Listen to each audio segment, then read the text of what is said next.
So you probably experienced messing up your finances at some point of running your business. And trust me, almost 100% of any CEO, contractor, or business owner has done this at the least once.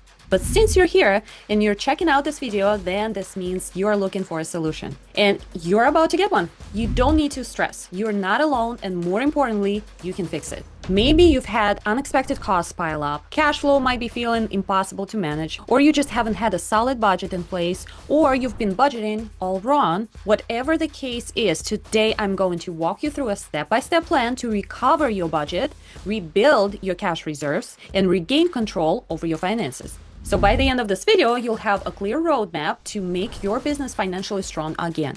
So let's get into it. Before anything else, you need to assess your business goals and objectives.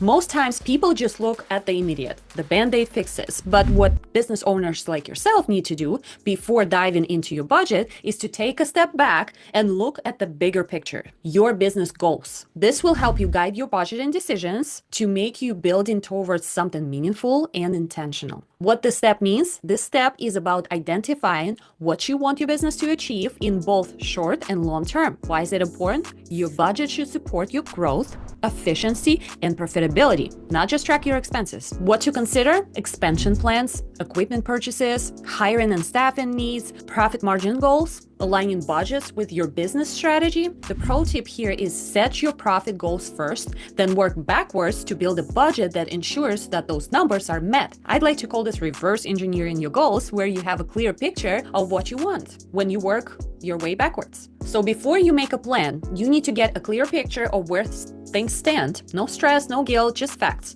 You gotta try your best to not judge yourself while going through this process. And the most important thing to remember is to just be honest with yourself as you're going through this. So step number one, list out all your debts and expenses. So this could look like going through your bank statements and QuickBooks if you have an account set up to find every outstanding bill, loan, and expense. Then prioritize high interest debt first because this is costing you the most. Pro tip here, after you list down all your debts and expenses, take a look at unpaid invoices which could potentially cover them.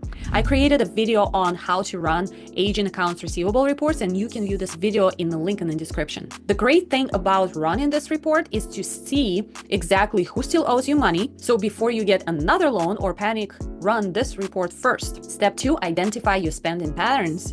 How exactly do you spend your money? What do you normally spend it on? So here, the steps that you can take is looking at your last 3 months of transactions. This is basically analyzing historical financial data. Whenever I say your numbers tell a story, this is exactly what it means. Reviewing historical financial data gives you an insight into how you spend and what you can do about it. Review past financial statements like income statements, balance sheet, statement of cash flow, highlight any unnecessary or excessive expenses, identify trends like seasonal fluctuations, cost overruns, profit margins, and recurring expenses. Or if you're paying for tools, software, or subscriptions you don't use, cancel them now. The goal is to stop financial leaks before we rebuild your budget. You can't fix what you don't know. I find it really helpful to look at exactly what's working now and the most immediate steps you can take to rebuild that cash reserve and eventually start a proper budgeting plan. So to summarize, it's all about trimming the fat and plugging those leaks.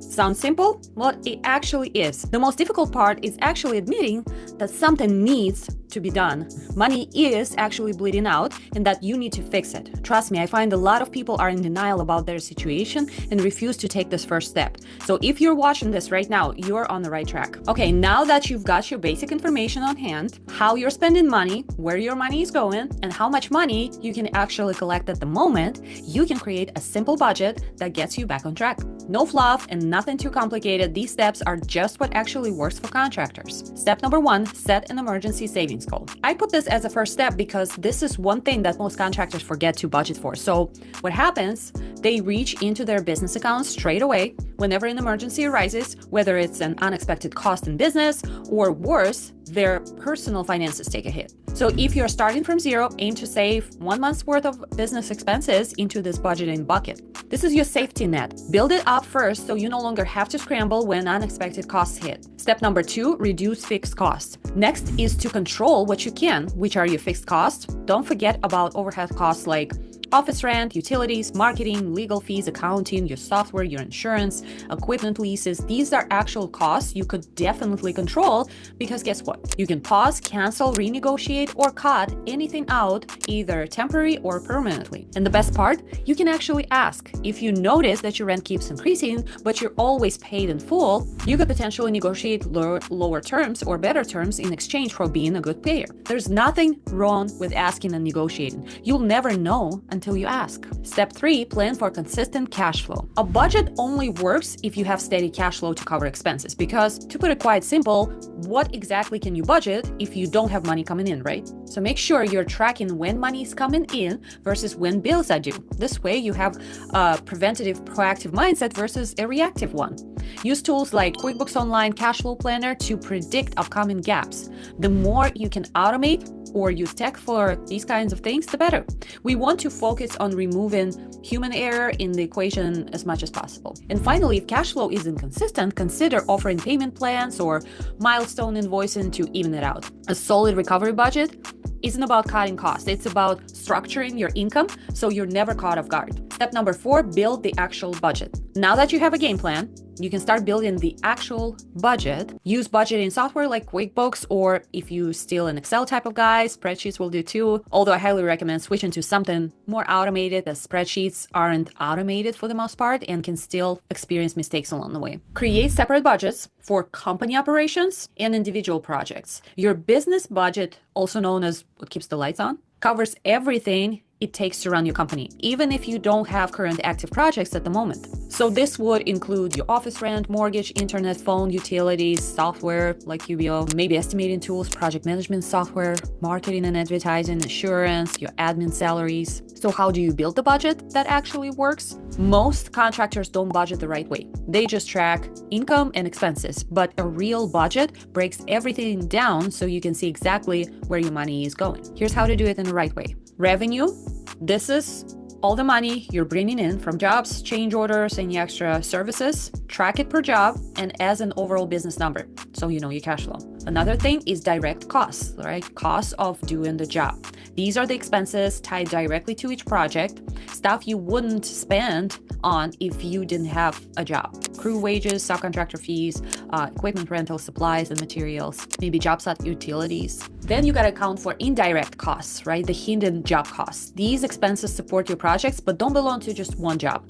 Think of your project manager's salary, maybe safety training and compliance costs, equipment maintenance, general liability insurance. The next thing to account for is overhead. This is everything you spend to keep your company running, whether you have active projects or not. And the last one is profit. You got to plan for profit. This is what's left after everything is paid out except for taxes. That's what you take home. If you're not hitting at least 15-20% profit margin, then you might be underpricing or overspending. Why break it down like this? You'll see exactly where you're making money versus losing money.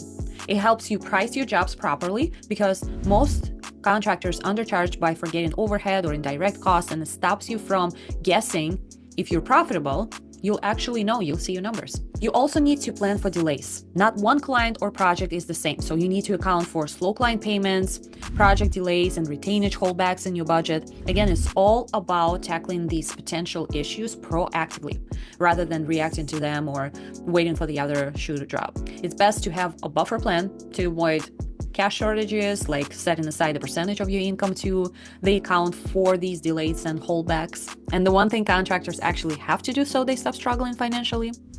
Yep, you guessed it. Tracking expenses in detail. If it's not part of your routine, then it'll take some discipline to do. But I promise you, it's totally worth it. One method you can do is using digital tools like QuickBooks Online or project management software. For example, with QuickBooks, you can sync bank transactions, use it for receipts feature to just take a picture of the receipt. It's perfect for tech-savvy guys who tend to forget to track their expenses, since these apps, they come with their own camera and upload tools. You can literally open them, scan the receipt, and then save it.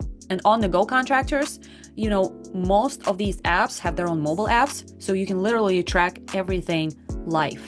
Another method is having weekly financial check-ins, whether it's by yourself, with your CFO or a bookkeeper, or someone similar who handles your finances in the company. What works a lot for my clients is we have a dedicated day each week where we have a quick review of their numbers. You can try every Friday, take 15 minutes to review. It really doesn't take that long. Just look at what came in, what went out, and what's left. If you have an office manager or if someone else does this for you, have them send you a weekly summary so you have a pulse on what's going on with your money. You gotta monitor and adjust regularly. Your budget isn't a set it and forget it thing. It needs to be reviewed at least once a month to stay accurate. Compare what you actually spent versus what you plan to spend and look for any red flags like material costs running higher than expected or labor taking longer than estimated.